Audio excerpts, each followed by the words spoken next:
The pancreas is an organ that resides deep in the abdomen.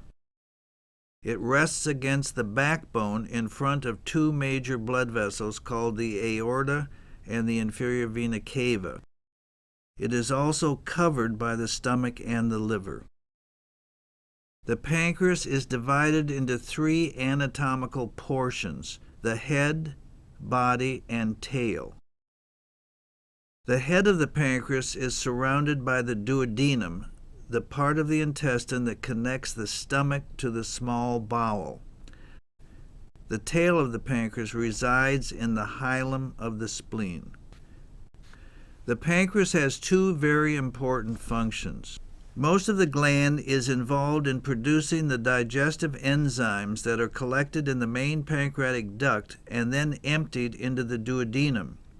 These enzymes are involved in the digestion of fats, sugars, and proteins. There are also small microscopic groups of cells dispersed throughout the pancreas called the islets of Langerhans.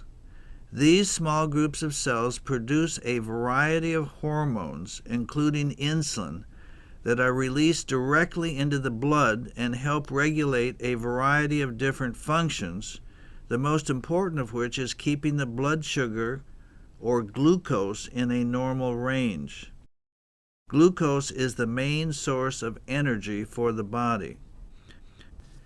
A variety of benign and malignant tumors can arise in the pancreas, often in the head of the gland. Tumors in this area present a particular problem because the head of the pancreas is at an important crossroads where the pancreatic duct empties its digestive enzymes into the duodenum, and the bile duct delivers bile from the liver and gallbladder. If a malignant tumor, such as a pancreatic cancer, arises in the head of the pancreas, it will often block both the pancreatic duct and bile duct, resulting in the patient turning yellow or becoming jaundiced. When the bile duct is obstructed by a tumor, bilirubin, a yellow substance produced in the liver, is no longer able to empty into the duodenum and be excreted, and backs up in the blood, and the patient turns yellow. This is often first noticed in the whites of the patient's eyes. Yellow jaundice is often the first clue that the patient has a pancreatic tumor. Weight loss and abdominal pain may also be symptoms of a pancreatic tumor.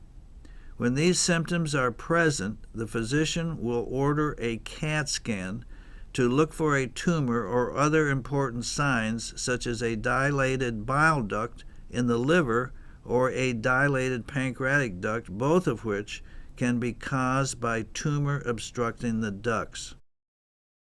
If cancer is diagnosed, the physician will use the CAT scan and possibly a variety of other tests to stage the cancer and determine whether the tumor has spread beyond the pancreas. If it has not, the cancer is considered resectable, and the patient is a candidate for an operation called the Whipple operation or a pancreaticoduodenectomy. The Whipple procedure, or pancreaticoduodenectomy, is a major operation that often takes between 5 and 6 hours. The patient is admitted to the hospital, prepared for surgery, and then put to sleep with general anesthesia.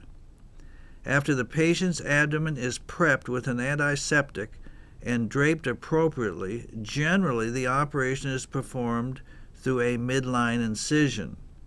Under certain circumstances, the operation can also now be done laparoscopically through 4 or 5 small incisions. However, most operations are still done through an open incision. Once the incision is made, the surgeon carefully explores the abdomen to confirm that the tumor has not spread beyond the pancreas and its surrounding area and therefore can still be surgically removed. Because the head of the pancreas is located so deep within the abdomen, many structures have to be divided before the tumor can be removed. The gallbladder is mobilized, and the bile duct leading to the duodenum is divided. Next, the duodenum is divided to preserve the entire stomach as well as the pylorus valve and the first portion of the duodenum. This is referred to a pylorus-preserving Whipple procedure.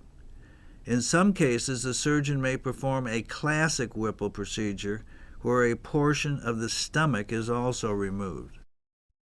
The neck of the pancreas is divided, being certain that no tumor is left behind in the neck or body of the gland. One of the most important steps in this operation involves removing the pancreas and tumor from two important vessels that supply blood to the intestines and return it to the liver. These are called the superior mesenteric artery and the superior mesenteric and portal veins. Occasionally, if these structures are involved with tumor, portions of these important veins are also removed. This dissection is quite complicated and prolongs the operation.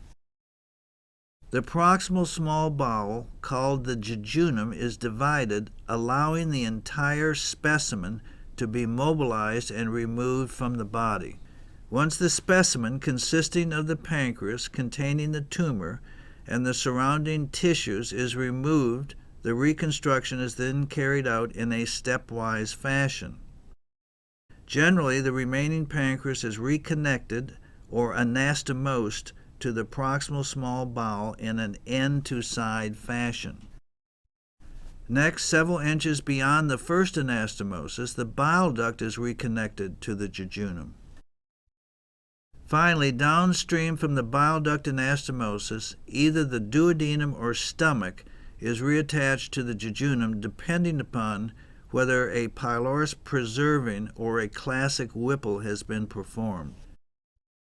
So, in summary, a Whipple operation or pancreaticoduodenectomy removes a portion of the pancreas containing the tumor, the gallbladder and distal bile duct, and most of the duodenum, along with a section of small bowel or jejunum.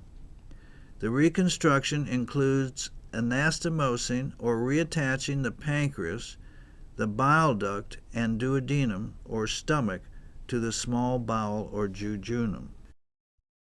Patients undergoing this extensive operation are often placed in an intensive care unit for observation for the first 24 hours after surgery. The next day following surgery, the patient is gotten out of bed, often ambulated, and the nasogastric tube that is placed through the nose down into the stomach during the operation is removed. Many patients will start taking sips of water during the first postoperative day and usually will be discharged from the intensive care unit and go to a floor. The second day after surgery, patients often start taking liquids, and as early as the third postoperative day may actually begin on solid foods. Drains are frequently left in place after the operation to collect any secretions that may be present after surgery.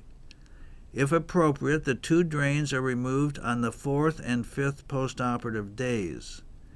If a patient is done well with no postoperative complications, they may leave the hospital as early as the sixth or seventh day, but a hospitalization of about 8 days is the average.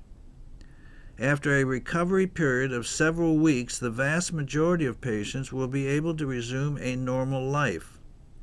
Depending upon the type of tumor and lymph node involvement, chemotherapy or radiotherapy or both may be indicated starting 6 or 8 weeks after surgery.